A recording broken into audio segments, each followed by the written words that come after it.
But you better look again, Willie. There's a new black man in America today. A new black woman in America today.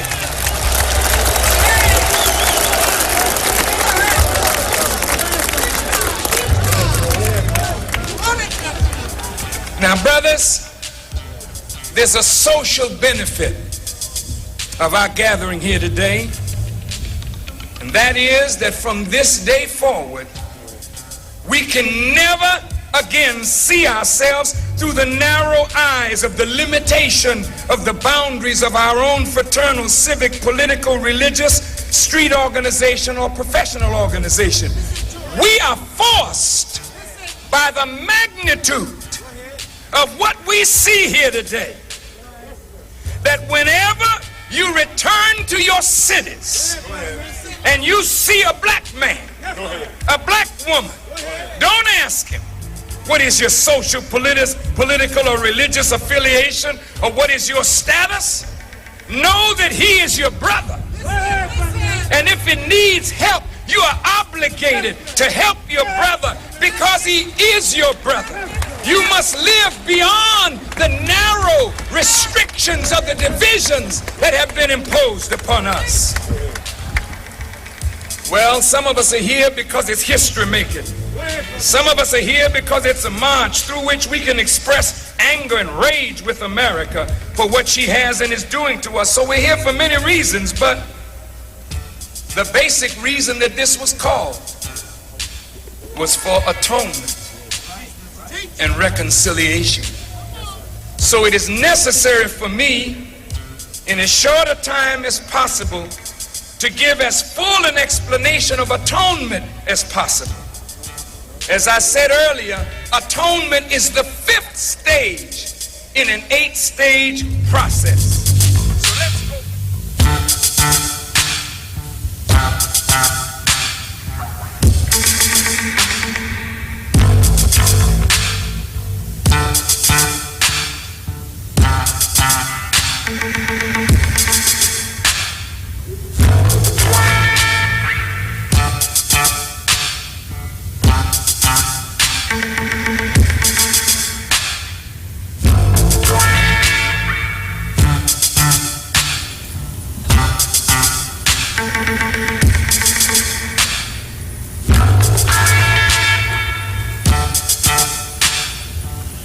Greetings, listeners. In the name of Allah, the Beneficent, the Most Merciful, I bear witness that there is but one God. Welcome to the Black Agenda here on the Street 919 FM. I am Brother David Muhammad, and I'm going to be in studio with you up to 9 o'clock this morning. And in a short while from now, I will open up the telephone lines and take your calls on 3420081 and 4665391. You can send text messages directly to me on 3320214. That's text messages or WhatsApp messages. And we are live on the Facebook page of the Street 919 FM.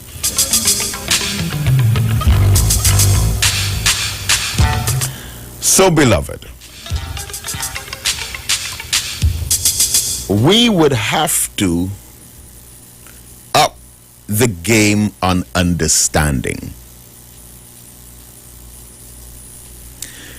We are living in a time period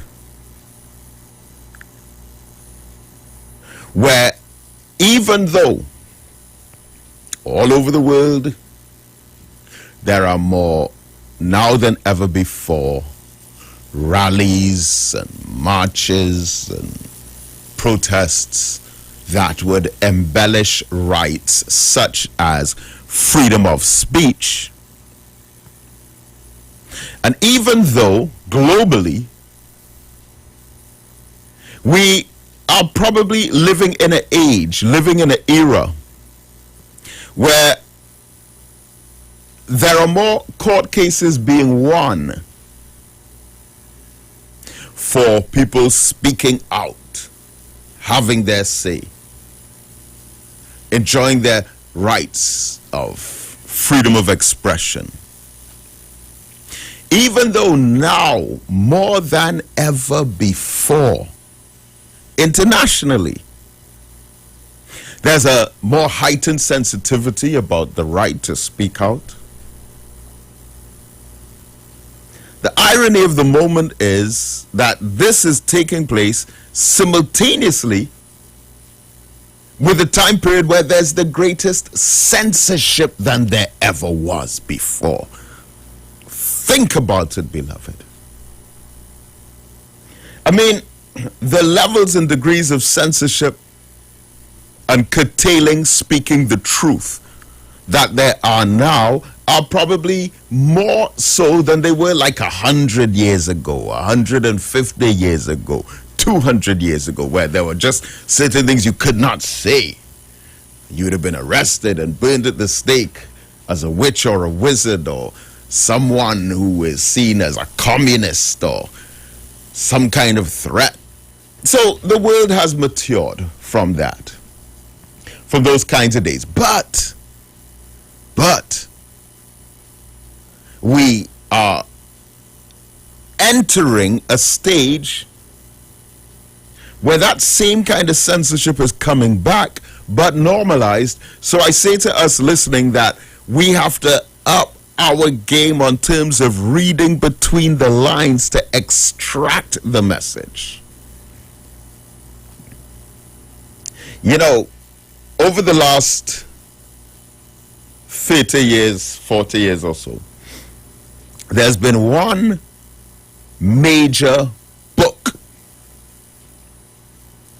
that has been referred to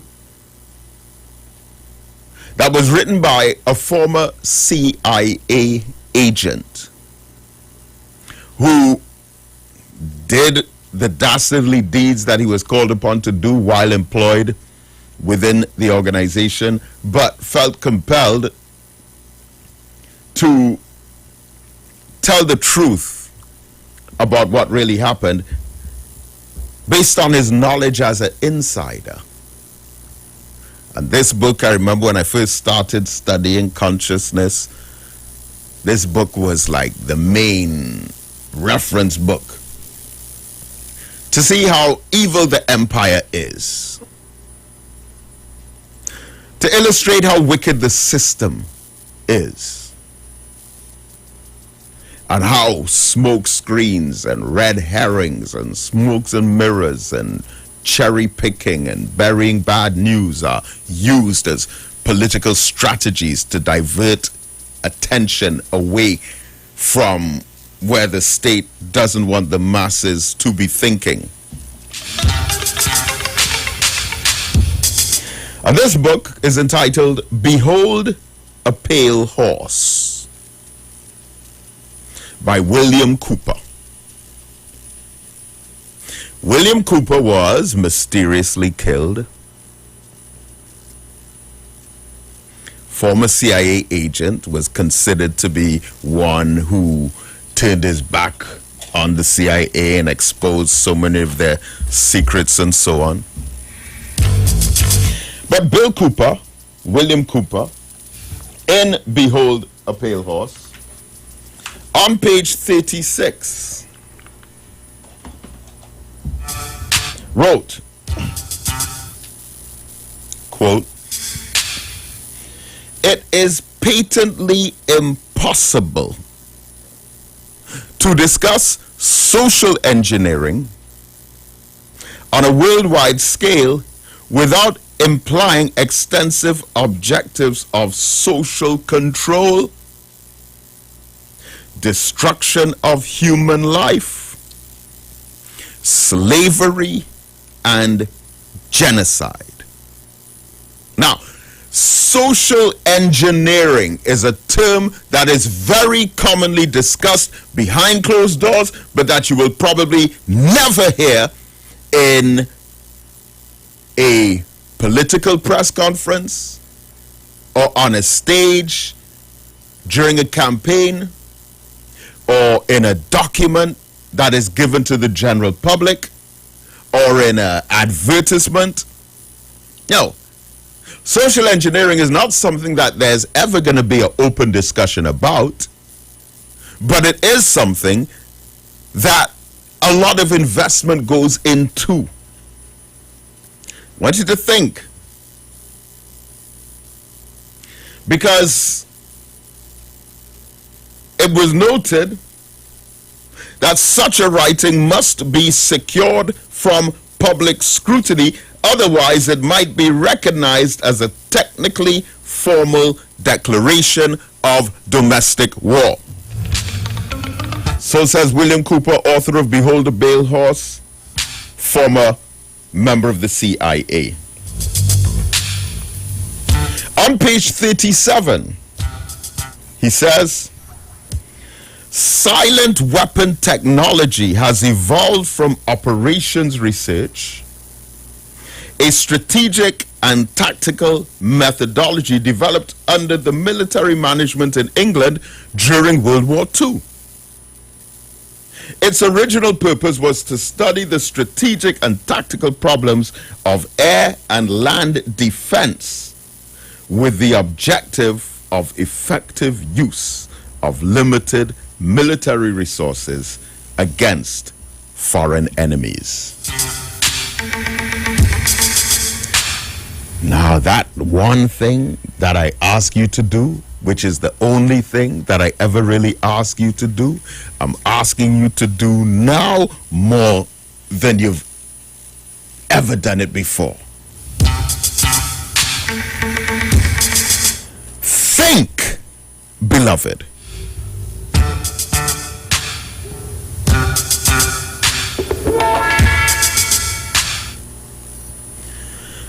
This book, Behold a Pale Horse, by William Cooper, who resigned from the CIA after exposing many of their secrets, and then he was mysteriously killed.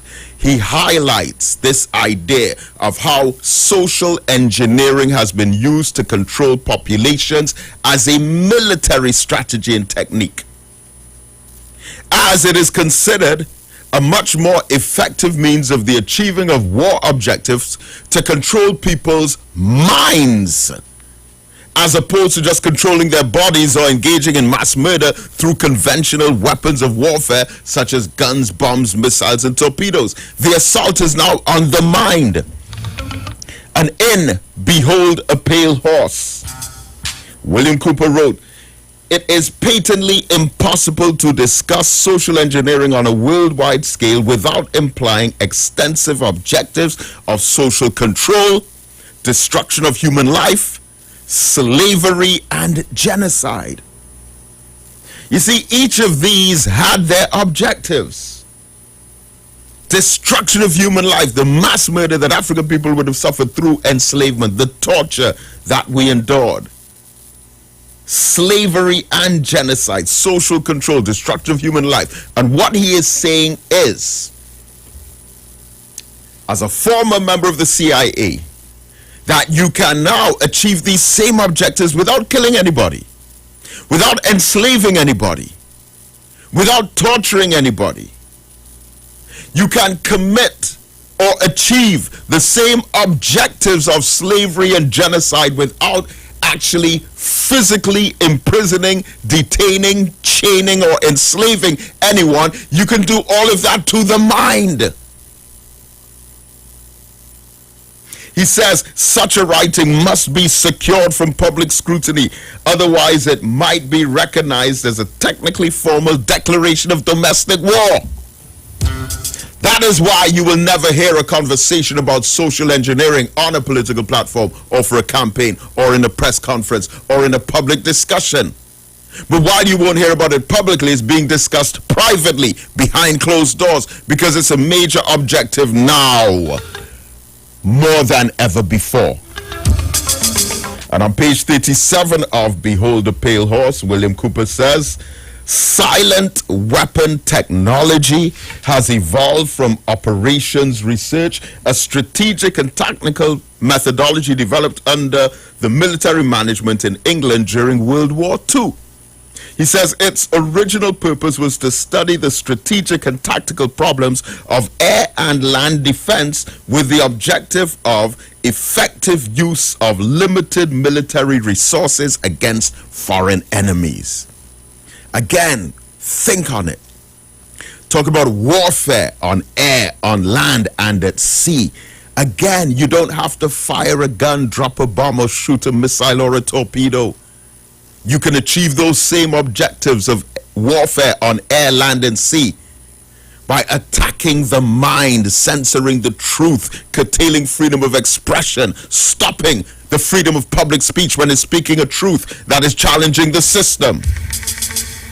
And in the book, Mass Control, Engineering Human Consciousness by Jim Keith, on page 59, in a chapter entitled The CIA and Control, the author states, quote, CIA mind control experimentation emerged full-blown under Project Bluebird in 1947. That sought an exploitable alteration of personality through testing a wide variety of drugs under the supervision of Security Operation Morse Allen. At the same time, the United States Navy was doing its own drug experimentation under Project Charter, a project that sought a truth drug. This is the 1940s that they were investing in mind control. And now, in this third decade of the 21st century, it's deeper than it ever was before, and we're living it out every single day on a daily basis.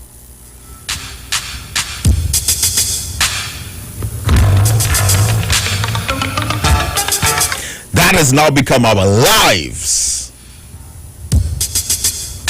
That is our day-to-day living now. Our beloved sister, Iwer Muhammad, said, thoughts are things. So when a thought is divinely energized with truth, it has more power than any laser beam. Wow.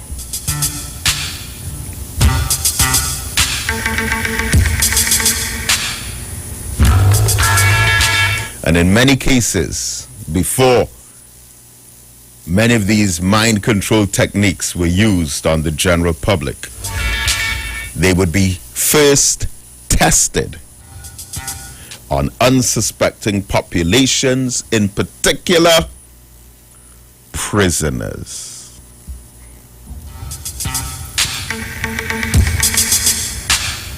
And in that same book, Social Engineering,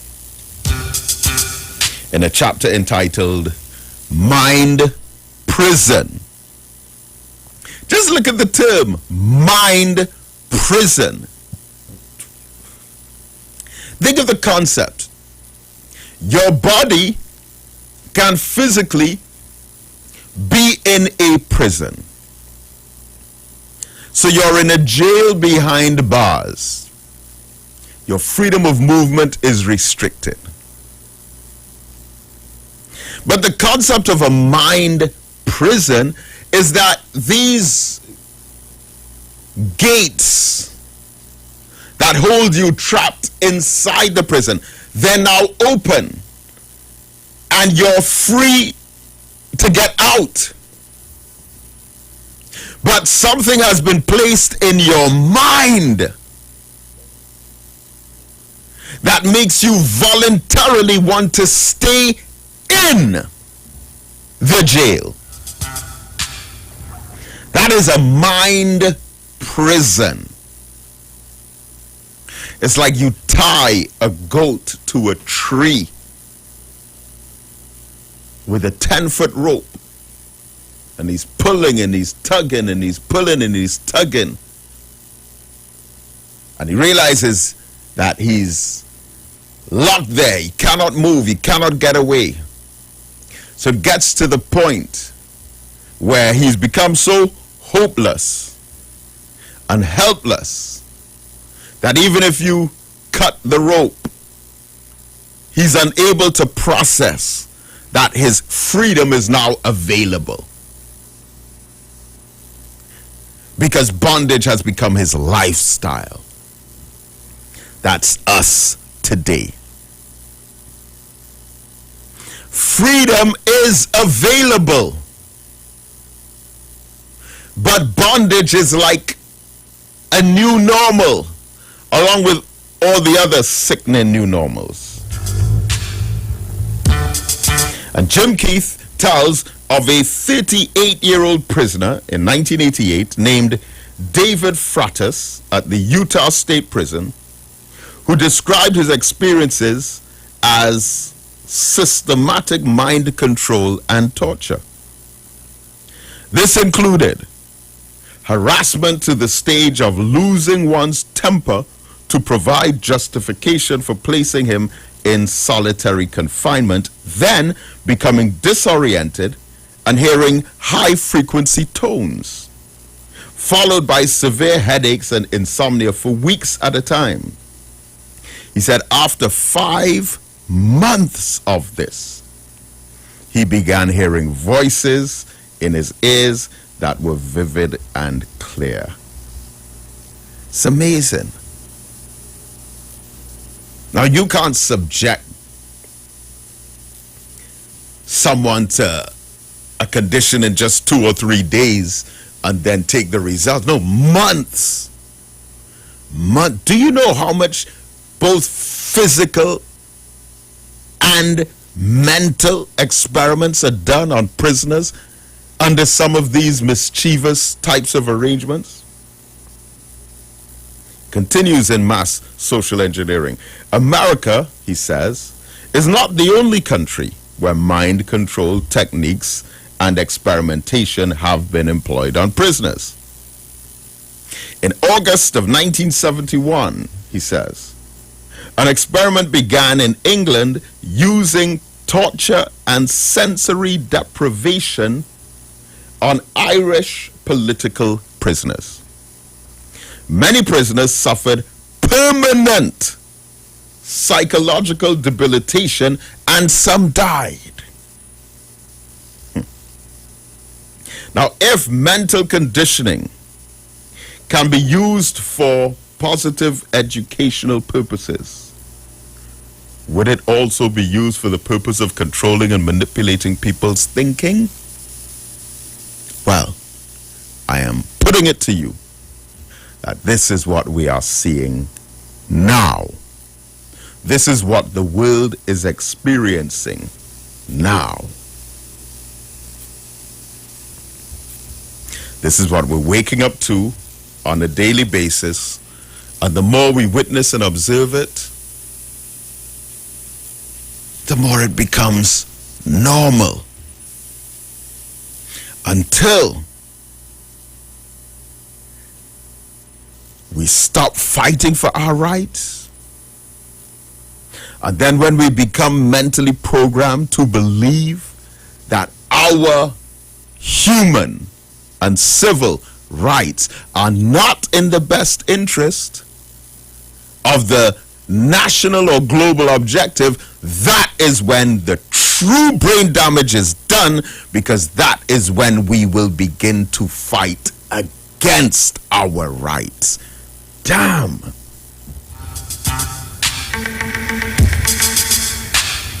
Do you realize how dangerous this is?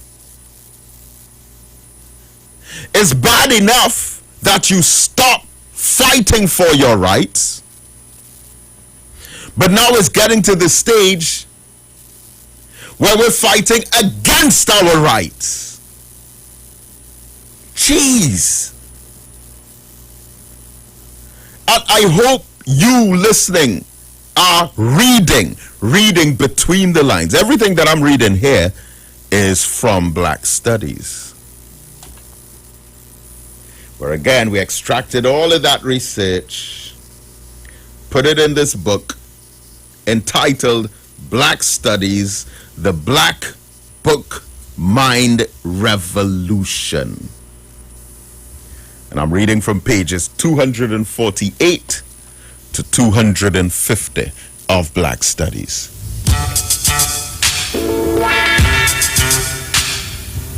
This program is deep, beloved. You're not going to hear me switch on these microphones and start to talk about politicians. That's pathetic, beloved. No. I'm going to talk to you about this system. Because I remember back in the days when they were criticizing Dr. Eric Williams, and no one ever changed Trinidad and Tobago in a positive way from criticizing Dr. Eric Williams. And then I remember, as a teenager, it was George Chambers versus A&R Robinson. And none of them involved in that whole political tug of war ever made the country better from criticizing George Chambers or A&R Robinson. And then it came into the era of Manning versus Pandey. And this country was never improved in any way by gossiping and maligning and attacking the character of former Prime Ministers Patrick Manning and Basdio Pandey. And today we're in the era of Rowley versus Kamla. And I can assure you, all the investments and energy and time and effort that many people in this society put into just launching attacks back and forth and accusations about who stole, who cheated, who embezzled, who's in fraud, who's in corruption, back and forth, back and forth. That chatter is not doing anything to improve our condition. It's like looking at a tennis game where the ball is gilt and the two players are the two sides, and it's just being knocked back and forth, back and forth. Meanwhile, when last did we have a discussion about growing our own food? When last did we have a discussion about mass educating our children? When last did we have a conversation about opening our own businesses, establishing a network, and supporting one another in a circle? But you want me to talk about how bad a politician is? Well, I could tell you how bad the system is, because it's the same system under Rowley versus Kamla that was in existence during Manning versus Pandey, that was in existence during Chambers versus Robinson, and that was in existence for all of them versus Dr. Eric Williams. You want me to come on the radio and gossip and slack talk and slander and malign and drag politicians' names through the mud? I'm sorry, beloved, that's just not me. In fact, let me tell you who I am. And anyone who knows me as a school teacher, there's something that I was known for in my early days and even some of my later days as a school teacher.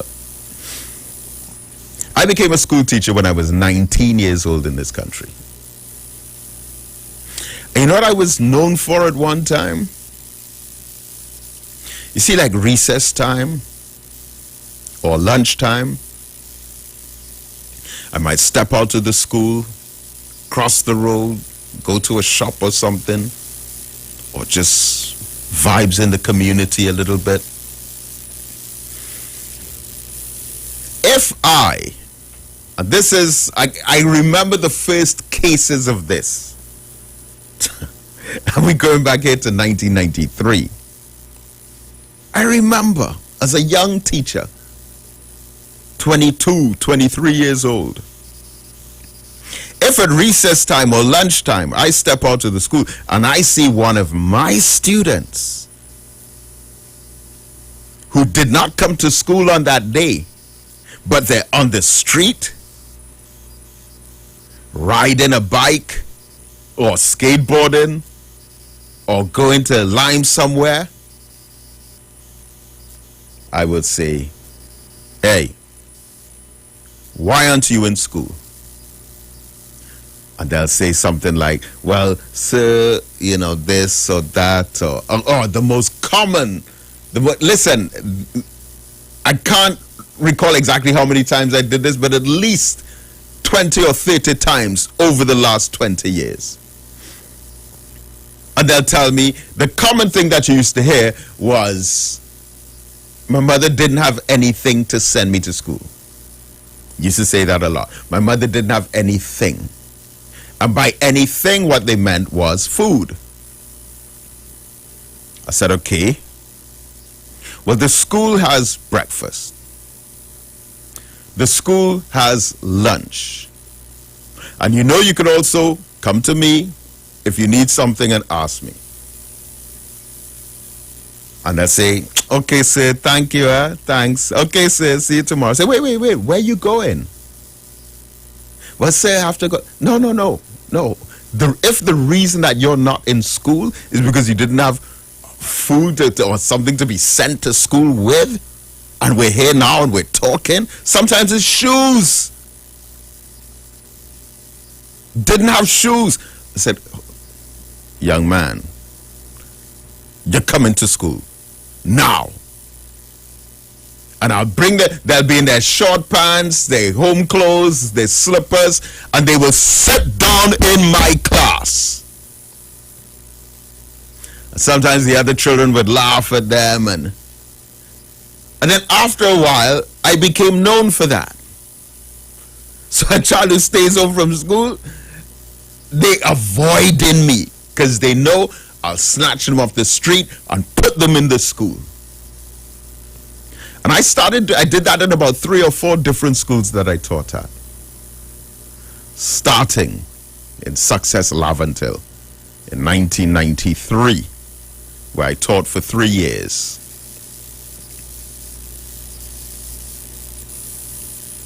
And that was like somewhat of a reputation. And yes, that has to do with my personality or my character or my Islamic beliefs or my black consciousness. Yes, it has to do with all of that. But you know what else it has to do with?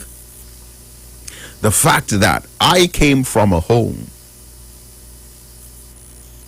where from kindergarten to primary school to secondary school, in some 14, 15 years of schooling, I stayed home from school on 2 days, a Monday and a Wednesday.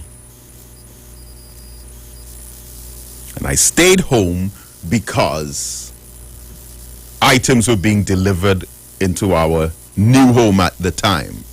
I was 8 years old. Every other day, I was in school.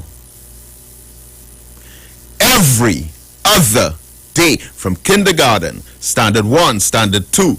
It was in standard 3 that I missed those 2 days, a Monday and a Wednesday. But every day, standard 4, standard 5, form 1, form 2, form 3, form 4, form 5 in Trinity College. Okay, when I repeated O levels, that's when my whatless streak started. And going into 6th form, where you have a little more freedom and all of that, okay. Right, but my entire school life up to Form 5, from nursery to Form 5, missed only 2 days of school. Because to me, there was no excuse.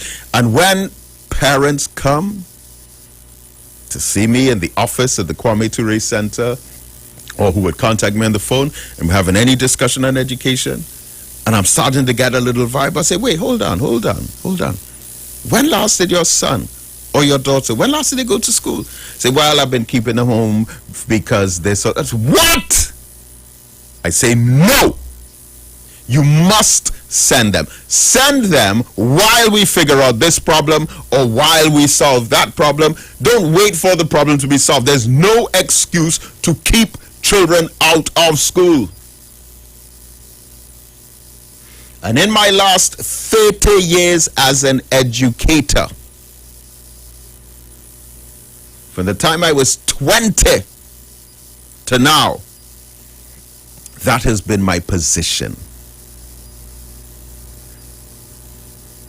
Parents who come and see me in the school when I was a teacher in the school, and they're talking about, well, you know, I didn't send my son today because, or I didn't send my daughter today because. Why?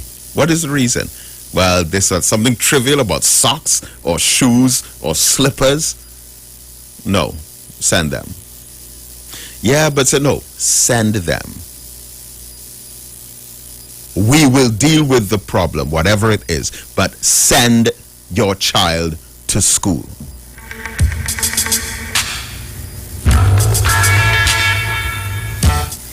Now, of course, in publishing my recent book, Black Youth at Risk, From Juvenile Delinquency to Criminal Gang Activity, where I would have made this point based on my PhD research. Needless to say, in collecting qualitative data from across the country, I would have interacted with maybe about 40 or 50 secondary school teachers. And a lot of these teachers I interfaced with again over the last 5 days. And what has troubled me so terribly,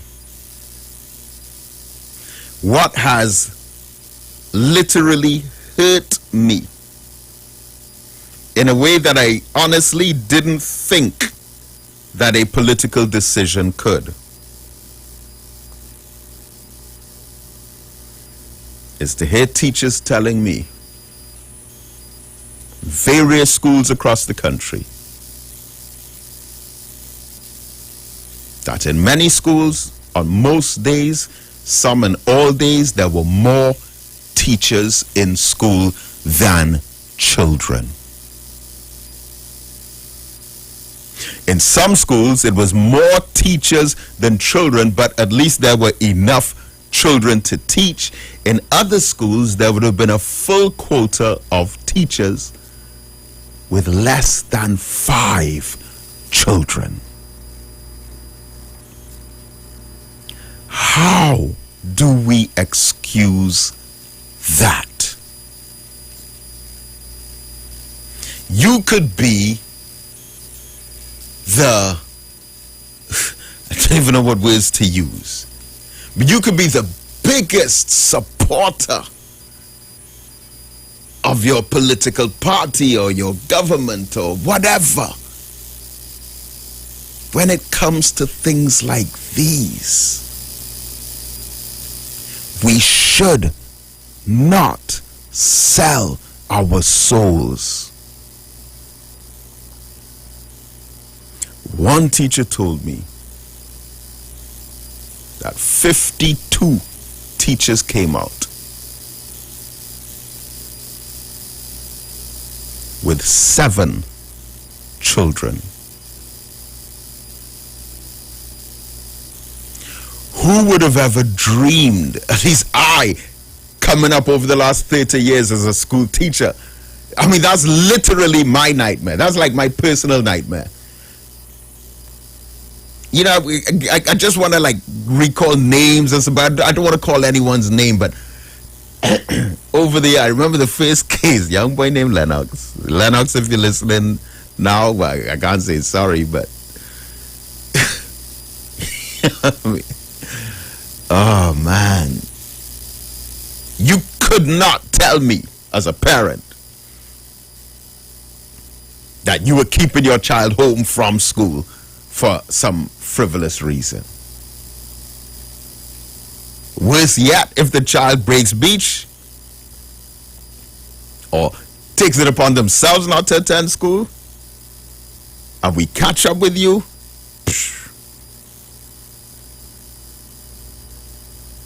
and all my colleagues over the years, those who would have taught with me, they'll know me for that.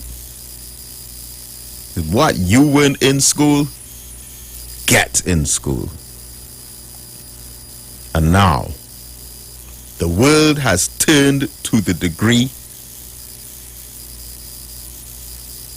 where there are, or have been over the last week or so, more teachers than students. What we had requested from this, no, we're not going to march, no, we're not going to picket, no, we're not going to cuss the government. But what we do request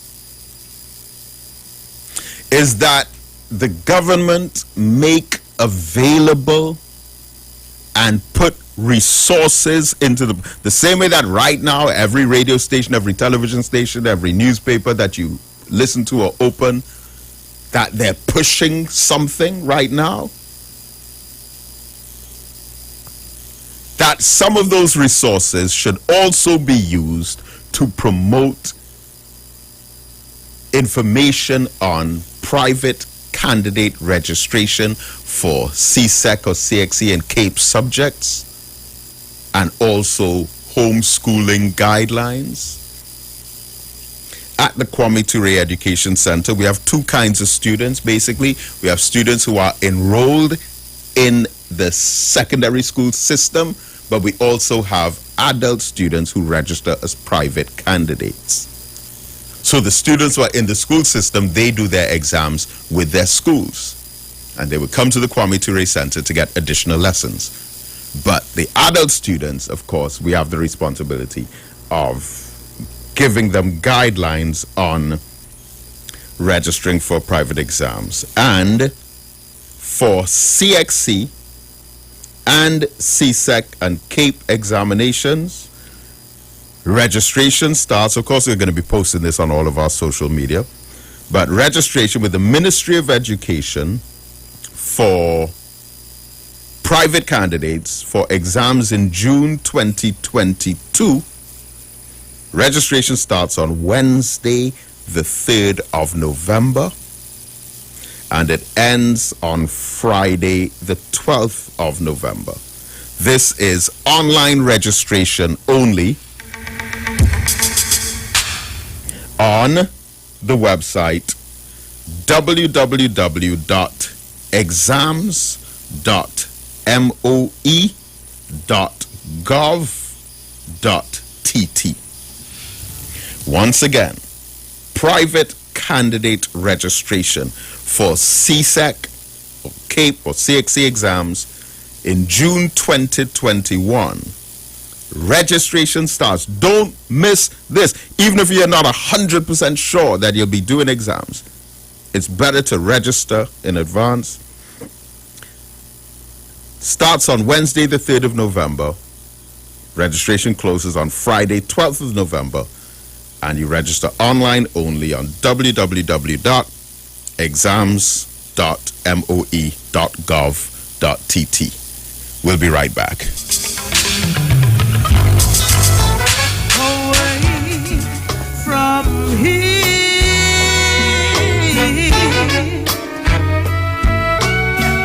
don't be confused. The way is clear, and if you want it, you've got it forever. This is not a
What is Apex? It is the pinnacle of high-performance vision through a lens. It's clarity, no matter what angle you look at. It's comfort, no matter what you do all day, every day. And it's customized with every digital measurement your eyes require to see at their very best. Apex Digital Lenses by Value Optical, the ultimate lens design for your eyes. Value Optical, expert care for your eyes. Looking for a safe and relaxed professional massage therapist and nutritionist? Look no further. Nature's Touch with Empress Judy and Associates offers a natural approach to better health. Treat yourself to a professional massage therapy and nutrition advice in a safe and relaxed atmosphere. Rejuvenate your body, mind, and soul at Nature's Touch Therapy. For an appointment, please call or WhatsApp 1-868-398-8282 or visit our Facebook page. Remember, your health is our responsibility at Nature's Touch.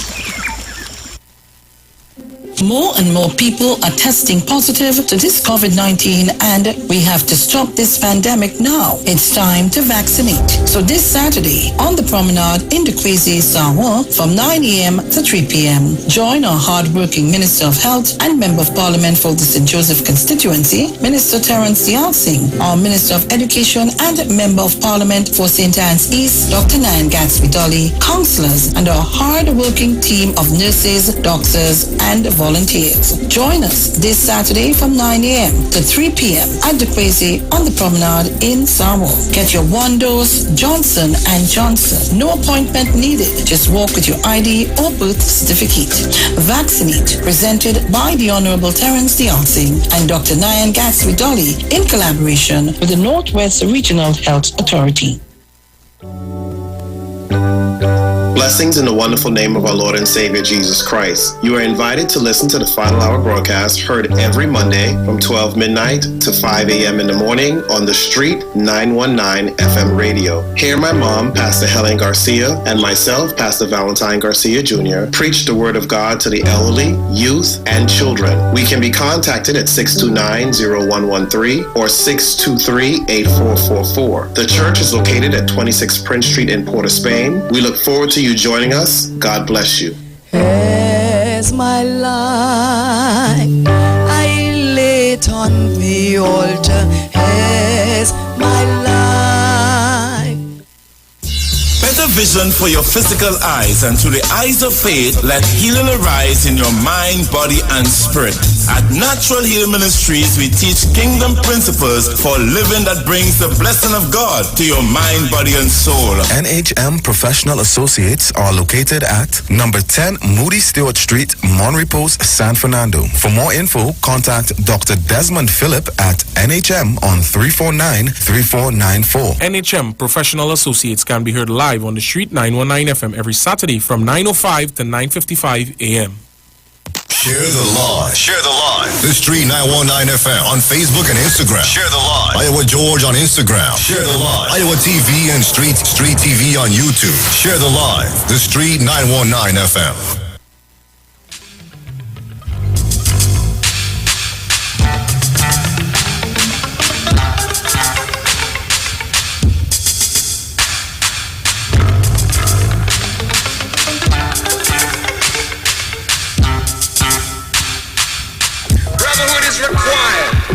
Brotherhood is demanded. Brotherhood is obligatory.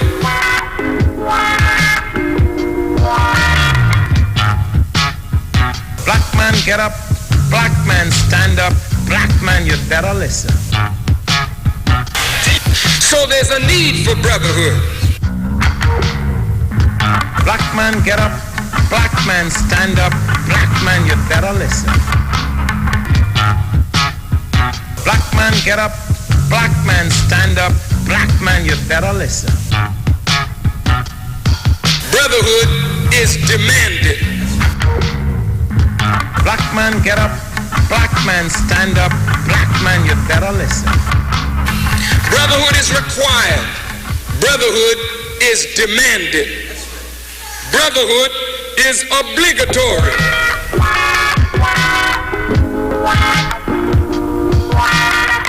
Brotherhood is essential, it is urgent, and it is compulsory.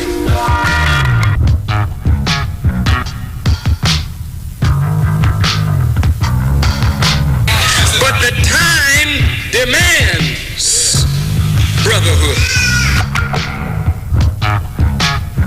Whenever the dominant white society fears for its economic future, racial tensions are always aggravated.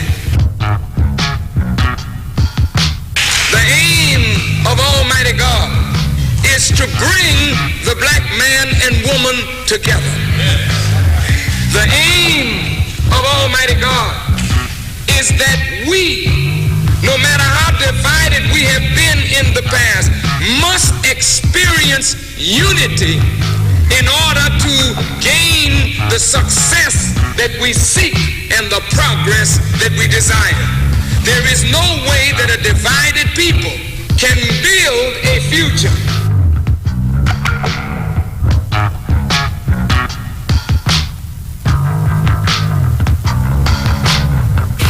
Brotherhood is required.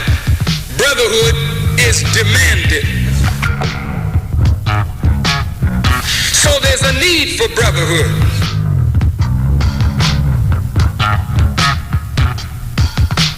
But if you walk the earth proud and arrogant, you never learn your lesson because you think you already know. And how in the hell could you know and be in the shape that we're in? How can there be any brotherhood if there's not even the honoring of a word? Black man, get up. Black man, stand up. Black man, you better listen.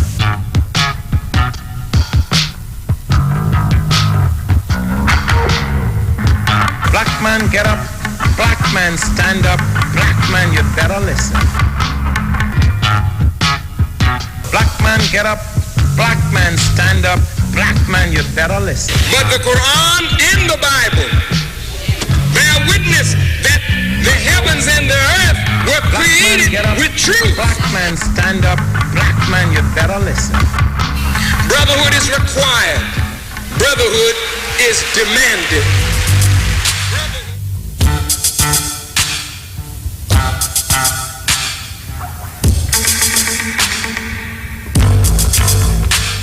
Welcome back and welcome to the second hour of the Black Agenda here on the Street 919 FM. I am Brother David Muhammad and we are going up to 9 o'clock. I'm going to take your calls now. This is how it's been going for the last few weeks or so. But it's not planned. But 342-0081 and 4665391. First caller for the morning, are you there? Yes, I'm here. Good morning on to you, David Mohammed. Good morning to you. I'm blessing on to you. I'm blessing on to all African people. But I want to say something short on the children and being in short in school is because I believe most parents does not want the children to be mandatory control, mind control. So they keep them home because based on what is coming out from the Minister of Education of this mandatory mind control thing. Anyhow, back to what I was talking about this morning, controlling minds. Mm-hmm. Right. So I like how you are. I like how you're choosing your language because it goes without saying that there are certain words that are not to be used that trigger off specific responses. So I think you're going pretty well so far. They're sit down waiting for that opportunity to happen to silence people who is very intelligent like yourself.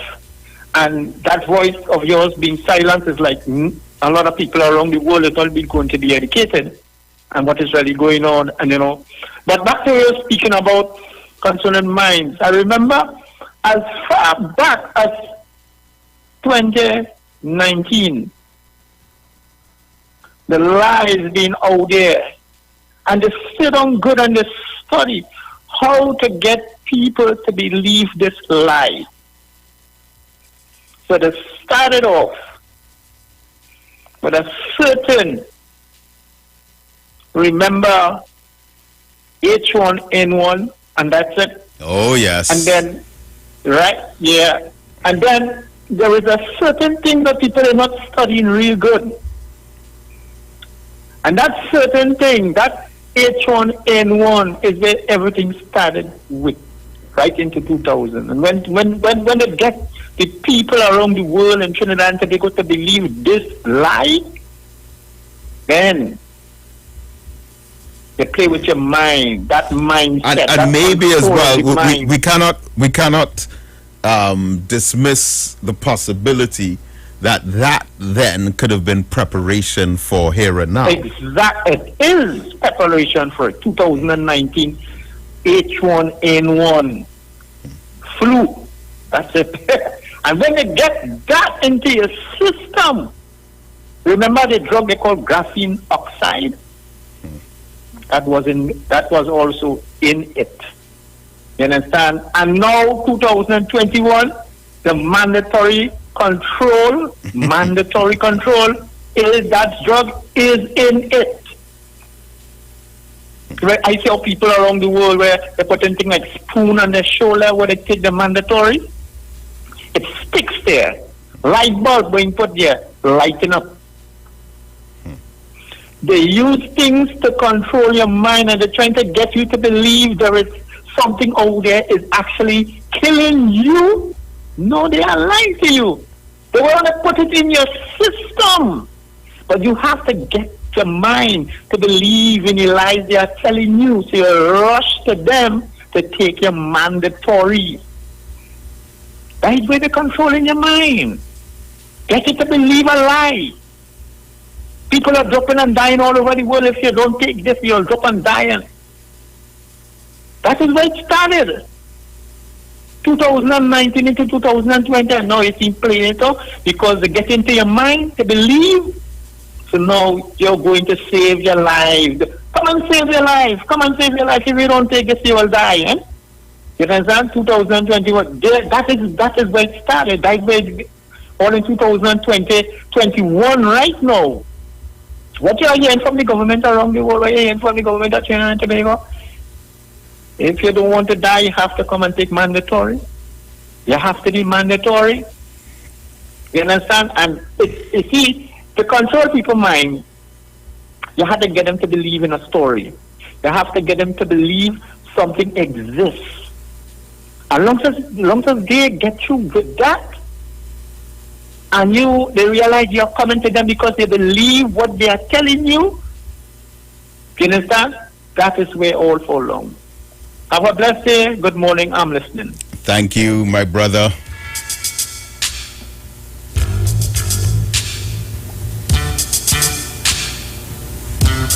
(3420081) and 4665391.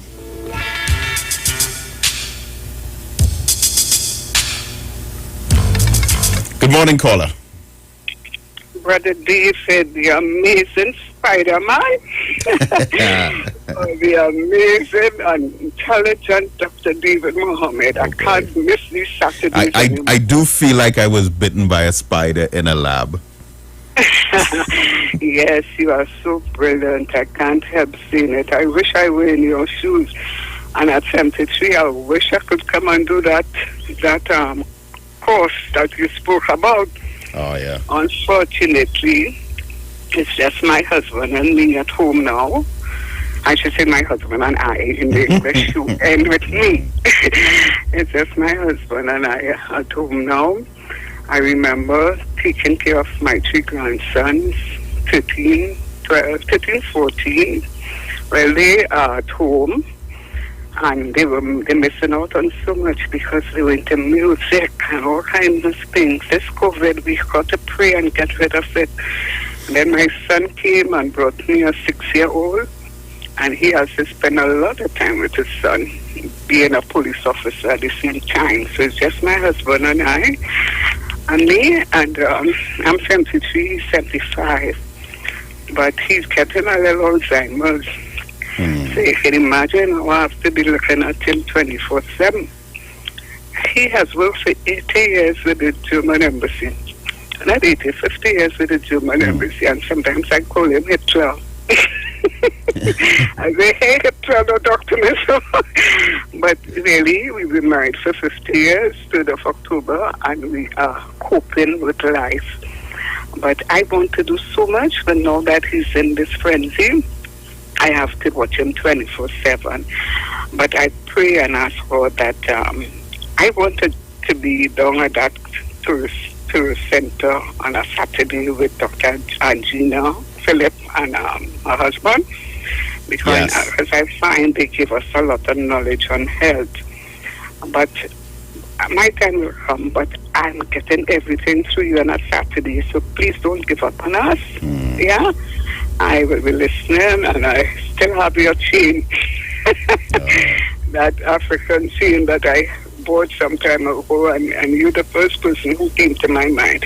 Now, I am a real mix-up woman. I tell people Spanish, Indian, white, everything in me. But I am not prejudiced. And all I pray for is unity with everyone. People, let's get together and forget race. Let's love one another, as the Lord said, as we have loved you. Can't say too much now because he calling me, Mulan, come here.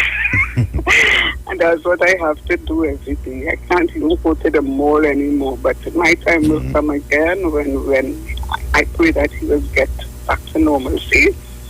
And we will be together with the grandchildren and everybody. COVID, go from here. Go from here, please, COVID. I'd rather have let out some steam that was in my system this morning, and I love you, and please do not stop coming to the radio for us every Saturday. One day I'll visit the tour center. God bless you all. Thank you so much. Thank you. And 3 weeks from today, is it 3 weeks? Yeah. 3 weeks from today, we host African Expo number 9 at the Kwame Ture Center. That is Saturday, October the 30th. And there's going to be another one in November, of course, for Black History Month. So we're having 2 back-to-back. But this is going to be a very special one. Colin, good morning. Good morning, Brother Muhammad. Good morning to you, sir. How are you this morning, my brother? I'm great, thank you. I heard your first caller. And he's telling us, don't take the job. They're fooling us. No, wait. No, he did not say that. And we're not talking about that.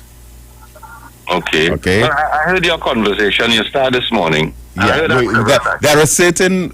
at least it was explained to us. I didn't call the name. The problem is calling the exact name. Using the term that I use, that's not a problem on the radio. Using the original term, that's where the problem comes in. No, well, not just the original term. That's the thing. We started off dealing with abandoning the original term, and then it morphed into any term that is identified as referring to that. So okay. Well, let's move on. Yeah. I heard you this morning on your editorial, and this is about the 3rd time I heard we're referring to this West Indian plantation owner that left the Caribbean and went to the Americas. Willie Lynch. Willie Lynch.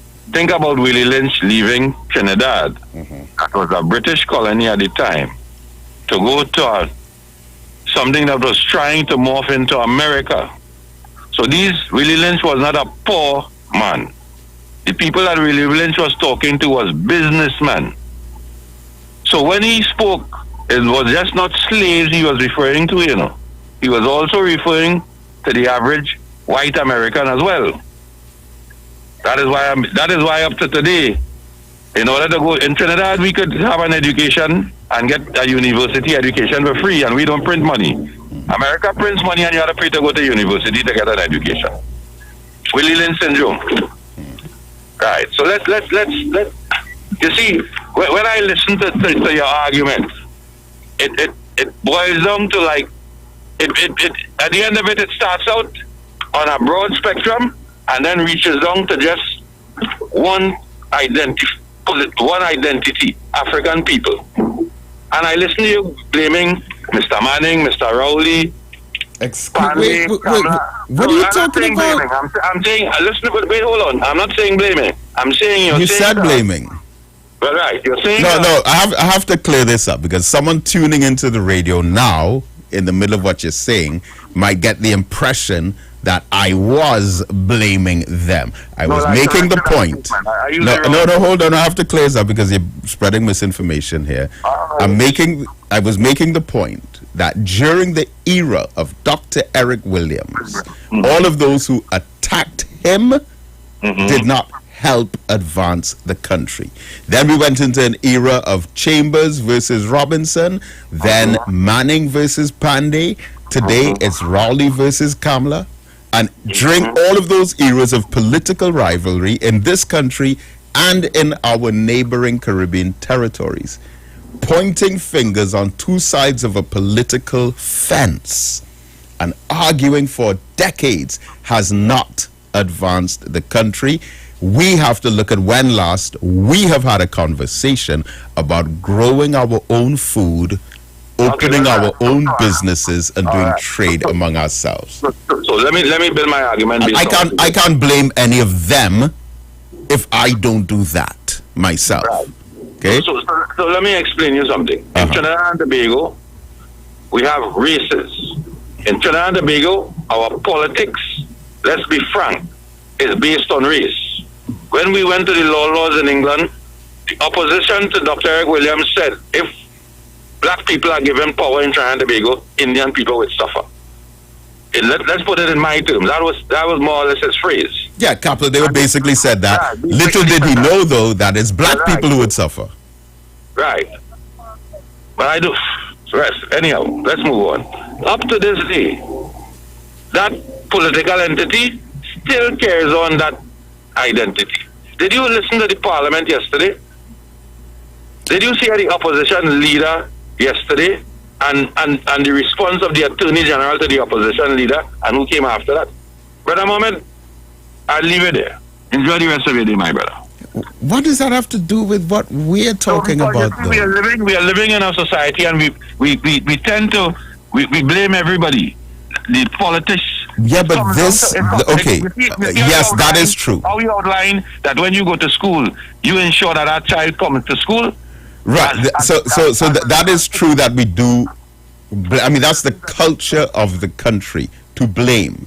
But that is not what this conversation is about. We have to give proper information and guide our population in the right direction. This is not... African people help East Indian people mostly. Under East Indian people, we have 5,000 people was locked up in Tongue and say find the evidence after.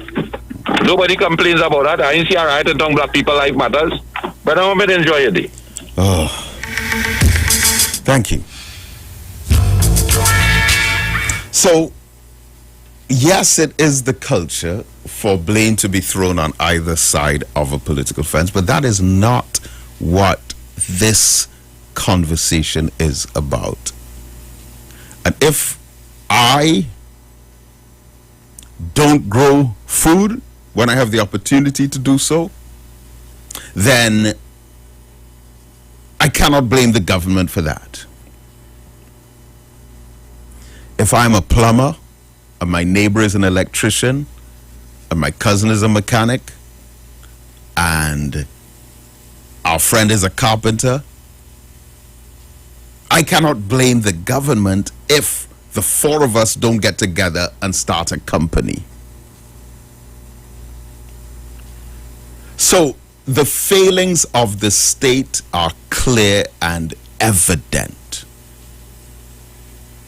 And also, our history has shown us that when we are displeased with the government and we vote them out of office, whoever we vote in to replace them does the same thing, and the same problems exist. I mean, this week alone, I was interviewed in Guyana and Grenada, as well as England twice. And we were looking at, so in St. Lucia, John Compton was like the founding father of St. Lucia. He got in power, the people got upset, they thought life should have been better under independence, they voted him out. But guess what? They voted him back in. Then they voted him out again. They brought John Compton back as an old man. John Compton died as Prime Minister of St. Lucia in his 80s. He was like 82. Got multiple strokes. Started off as a young man. Barbados. Errol Barrow was the first Prime Minister in Barbados. Errol Barrow was Prime Minister for 10 years. Then they voted him out. He was opposition leader for 10 years. Guess what? They voted him right back in.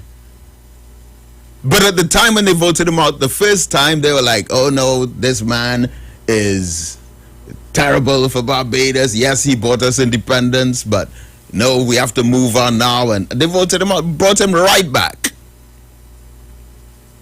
And don't talk for, Michael Manley in Jamaica. And in a conversation that I had with the Honorable Minister Louis Farrakhan, I asked him who he thought was the greatest Caribbean leader of all time. He said Michael Manley of Jamaica. Michael Manley of Jamaica introduced free university education in Jamaica in the 1970s. But all the hype and propaganda against him, he was voted out by he was replaced by that CIA agent, Edward Seaga. But guess what? They brought Michael Manley right back. And don't talk for Dr. Keith Mitchell in Grenada. I think he was voted out and voted back in about either twice or three times. And the last time with the biggest mandate. But when he was in office, in his last days, they hated him. They said, no, we have to get rid of him. He must go. He must go. He must go. They replaced him. And then within a 5-year period, they say, oh gosh, no, we need Dr. Keith Mitchell back. We need him back. And same thing with Mr. Manning in Trinidad. Mr. Manning was voted out. And he was voted back in. Now that is a pattern. You could probably choose any Caribbean country. And most Caribbean countries have like a long stretch of a founding father and then a revolving door following that. St. Vincent is one of the only exceptions. But we interpret our independence and our freedom in one way. But based on our political system, we become dissatisfied with the political leadership. And then we say, no, time for them to go. And then when we replace them, we say, we have to bring back those ones that we just got out of office. Now, why is that? Is it because all of these persons, all of these individuals are bad people? Or is it something about the system that is failing the masses? And in all those examples that I've drawn, Grenada, Jamaica, Barbados, and more, Trinidad, St. Lucia, in all of these countries, all I'm saying is, if grassroots movements were established that empowered themselves, man, we would have saved a lot of time. A lot of time. Let's go back to the phone lines. 342-008146653991. Caller, good morning. Morning, Lord. Yes, sir. I'm morning to you, listeners. Good morning. So the underlying problem is that when the monster, which is the want to love crime and want to love corruption, when they see a leader like Mr. Patrick Manning, like Dr. Rowley, like Dr. Eric Williams, when they see that they will bring a certain empowerment to black people, the narrative is, the underlying narrative is, all what they're doing, Ghana Pecolia, which does be a lie, reference to the property tax, reference to the bills that need to be passed to fight corruption. I don't look at it as moving in politicians and moving it out. I am looking at the people who hoodwink and undermine the people who come in to do something good about it, to interrupt it. And here we are again. And it is happening all over again. That's what I told you, Brother David, in the past. Many programs, years ago or not. We need to learn to identify what deception looks like, what our good black leaders look like. Everybody has a description of what a good black leader is supposed to look like. Maybe something wrapped on your head, maybe an African robe. But when they sneak in, when they infiltrate, and sometimes silently and secretly help black people develop. Because look at this, what the politicians on the other side, the ones who don't like black people, what do they tell black people? They don't tell the children. You know how much children grow up, turn doctors, turn engineers, turn lawyers, and leave us that are complaining black people for years, still complaining on the radio today. So, what we have to identify is when they vilify our black leaders, saying that there is no leader and diminishing the leadership that they have, because this government is doing a good job. Many people argue with it, but they don't really check to see what it is going on, and they don't defend the fact that, we just have to see things. That's why all the security systems does mash up. That's why they just interrupt the educational system.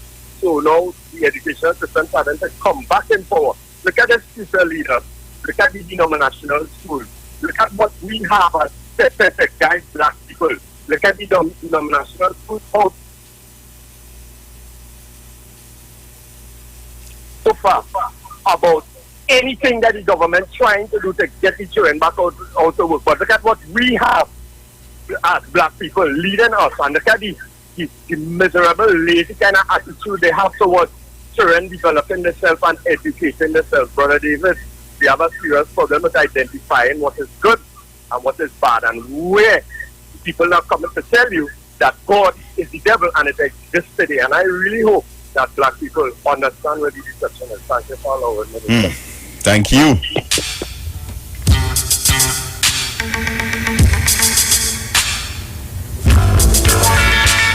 And you called some names there of some political leaders, but I believe in, and I did a television program on this last week Sunday on Gael. I believe in what might be called the classical Caribbean politics. Dr. Eric Williams of Trinidad and Tobago, Michael Manley of Jamaica, Errol Barrow of Barbados, and Forbes Burnham of Guyana, the four founding fathers of CARICOM. In fact, I'm posting a video on YouTube, my YouTube channel, on that theme from the television program last week, and the kinds of policies that they had: straight and direct recognition that the black populations need to be empowered. All four of them, and all four of them were spied on, were put on a hit list by the CIA. Two of them had assassination attempts against them. They resisted what we seem to be living in now, this era of black politicians empowering Caribbean white people, white minority, ethnic elitist circles. There was stronger resistance against that pattern in the early days of CARICOM. And that is what you call a kind of classical Caribbean politics, which I think we've largely moved away from. Caller, good morning. Good morning, sir. How are you? I'm great, thanks. Good morning. Okay. Now, I was wondering, is it a double part to play? Because I'm wondering if it's just the political structuring, and I say political structuring because I have noticed that all parties have the same kind of problem. Is it a political structure, or is it a mindset that has been put on certain people to create a certain scenario in the manner of thinking and lack of empowering? Because somehow we seem to not want to empower our own selves because we have been taught that we can't go forward.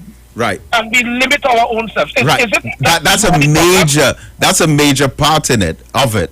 But in my opinion, though, brother, I am not sure if I could blame someone else for that. people have placed unrealistic hope and expectations in the political system.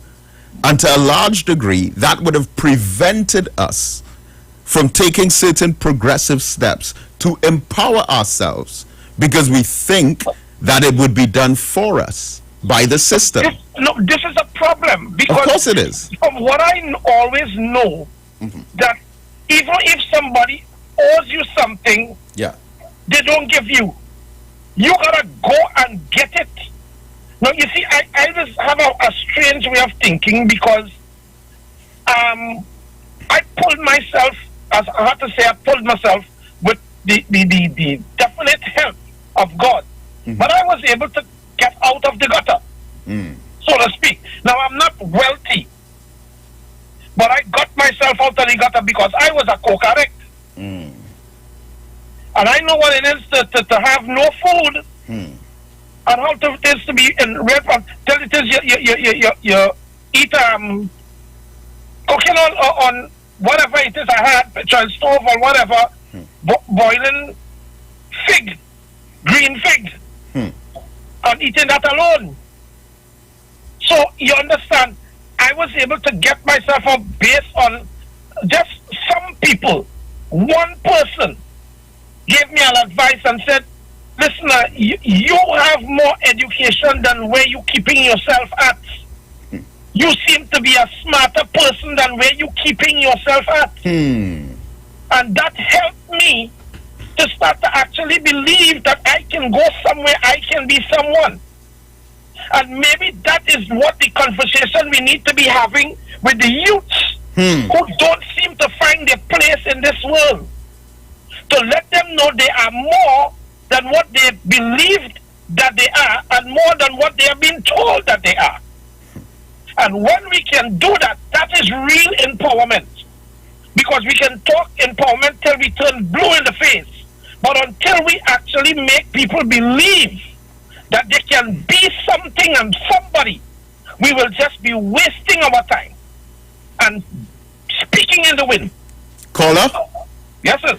Are you, by chance, are you a pastor or a preacher currently? I don't know. That has to be the God decision. Wow, that's a wise answer. Listen, you sound like you have an incredible story to tell that needs to be heard. I have passion. But let me say this to you. The way that you have obviously picked up yourself, because you said someone gave you advice, right? Yeah, they just told me that. Right. Yeah, but sir, there are so many people who would have probably gotten the exact same advice that you got, but they just didn't embrace it. But this is why I'm telling you. The real problem is that people don't believe in themselves, or they're not made to believe in themselves because they have been put down so much, and they start believing the lies. I remember when it is I started studying, and I really got a chance to start to understand, and I read a little bit about Russia and what they were saying, how it is what they do to certain types of prisoners when they treat you in a certain way, that you start actually believing that, yes, you know, maybe I'm mad. Because they treat you like a mad person. They put you amongst mad people because you have to be mad to be going against a state, a system that takes care of you. And this is what it is the rhetoric that they had at that time in that society. And we found that going on in a lot of different places. But we have to realize and get our mindset changed that, hey, we are more than people are telling us that we are. Now, earlier, the guy talked about a system of racism. Yeah. Now, that has also been a problem in so much as they told us certain things, but it was our fault for believing it. We have to stop believing the lies that we've been told. You hit the nail on the head with the hammer right there. Because listen, in your progress, in your upliftment, in the great change that you would have made in the right direction to liberate yourself into being the intelligent person that you are today, there are people who believe that they can get that from voting. No, you can't. And No matter I am what you vote saying for. that the political system simply does not have that to offer. And there are people who will get angry with you for saying that you cannot get that Now, from one voting. thing, what I must say, there is one difference. There is a difference between somebody who is not going to spoon feed you and the difference between somebody who hangs a carrot over your head in front of you and telling you, yes, you can achieve it, but you will never get it. Now, the other person puts a plate in front of you and say, come and get your food. But you got to go and get it. And another one is giving you a pipe dream or preventing you from actually achieving it. And that is where the racist politics come in. When you have somebody telling you you could get it, but then they try and prevent you, or they give you a pipe dream, rather than another political entity who says, listen, I'll put everything in place, but you're going to have to dig your own food and eat your own food. I can't put the spoon in your mouth, neither can I chew it for you.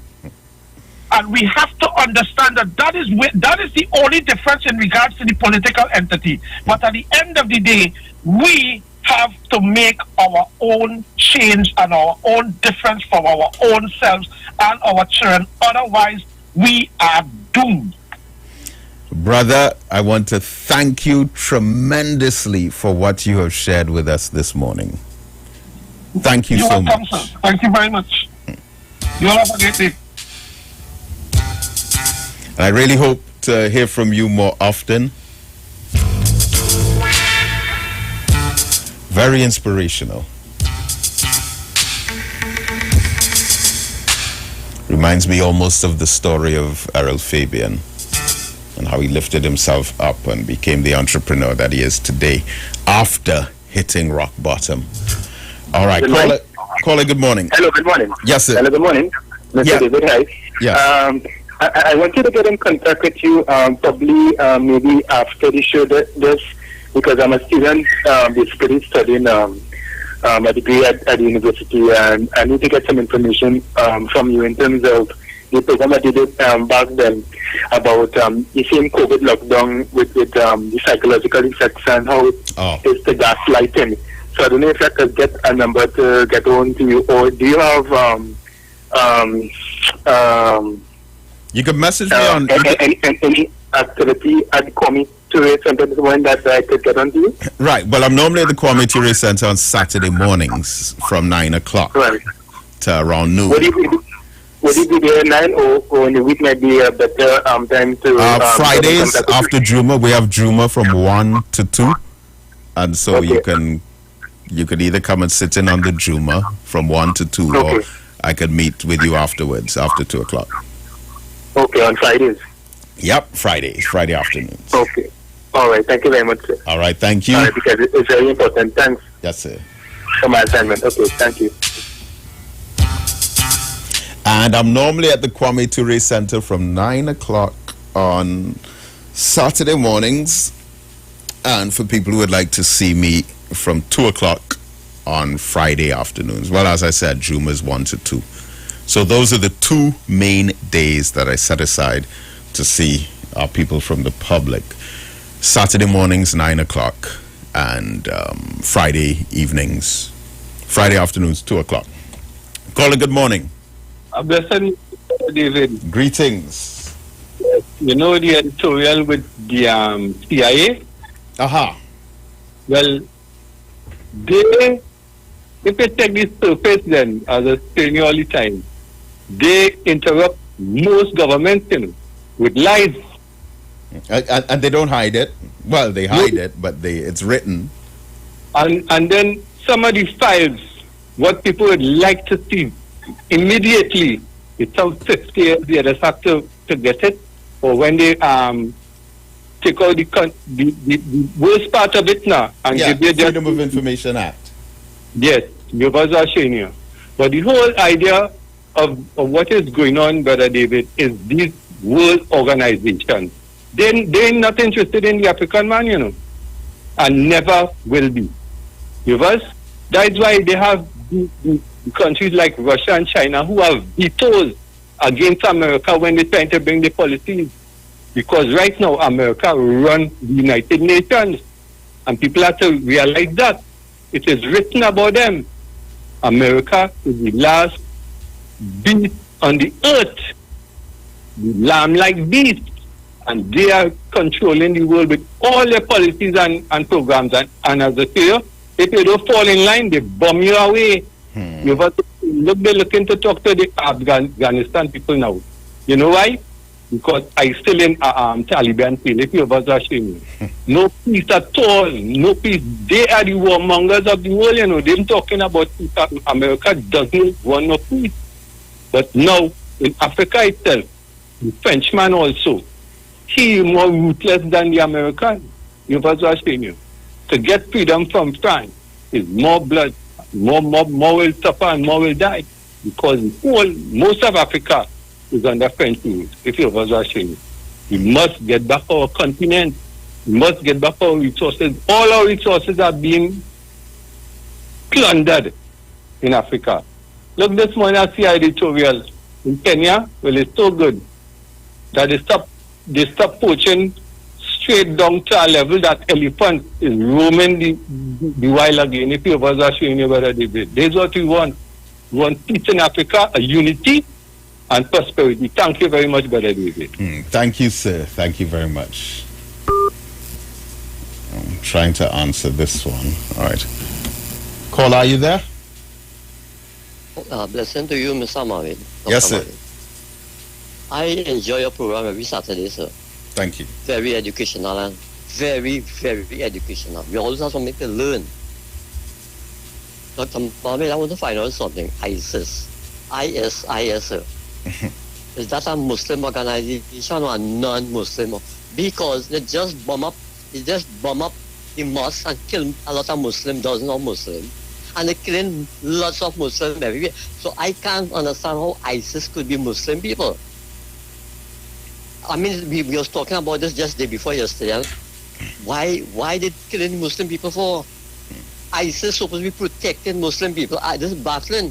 Why did they go and look for soldiers to kill? Even those shall not kill.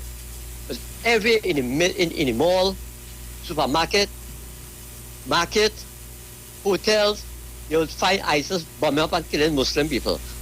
We are baffled, really baffled. We'd like to listen off here, sir. Thanks a lot. All right, thank you. Thank you for that. And let me just say that the highest law for all Muslims is the Holy Quran. And the Quran says, in regards to murder, that he who takes the life of a person,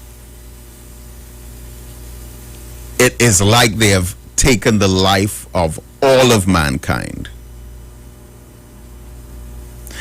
And he who saves a life, it is like they have saved the lives of all of mankind.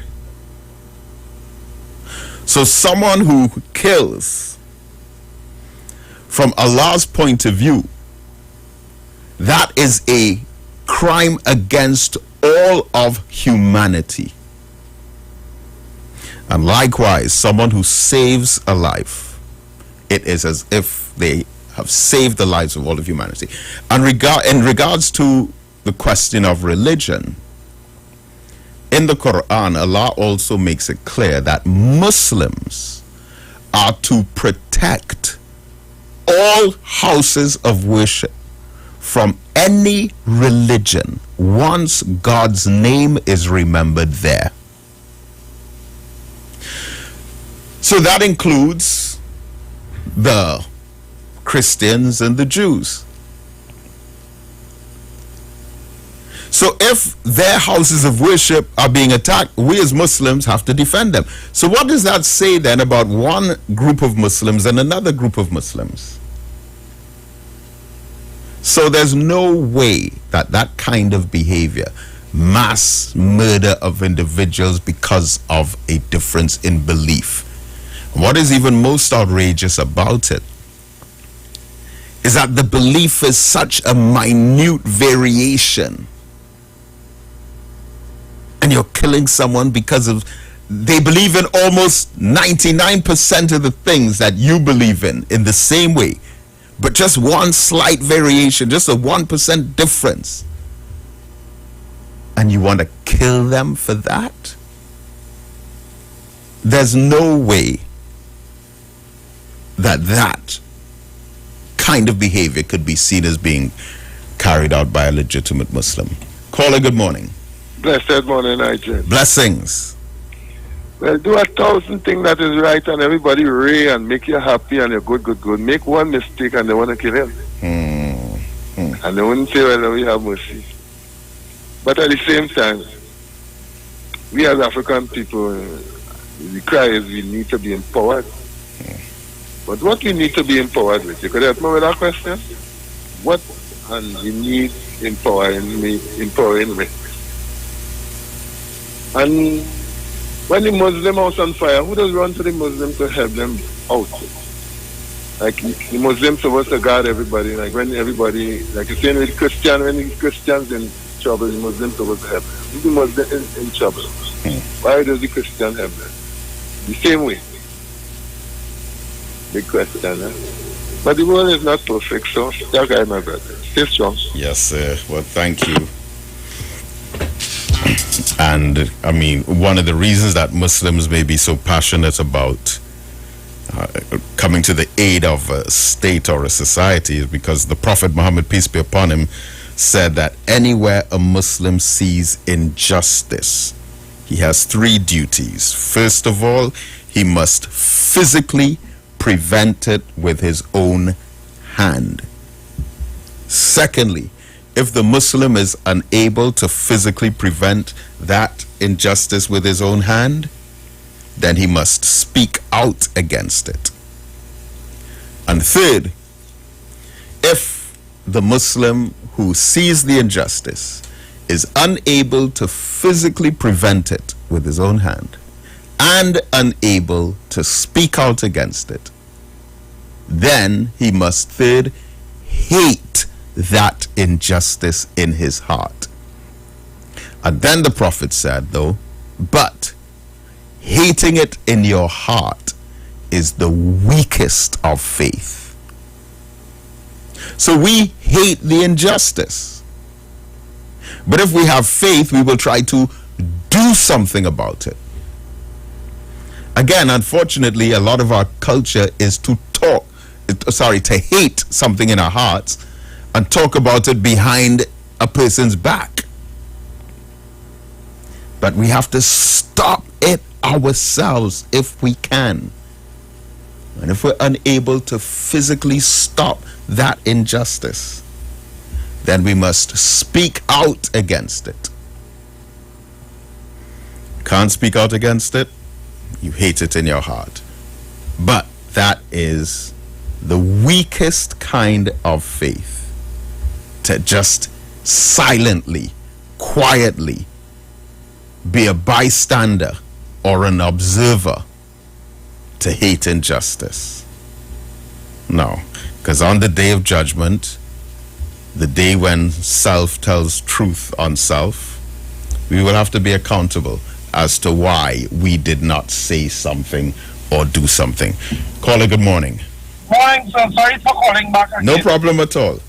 What you just said, that was one of the big difference between what Christ had taught, because what he said is that the weapons of our warfare are not carnal, but mighty through God to pull down strongholds, and principalities in high places.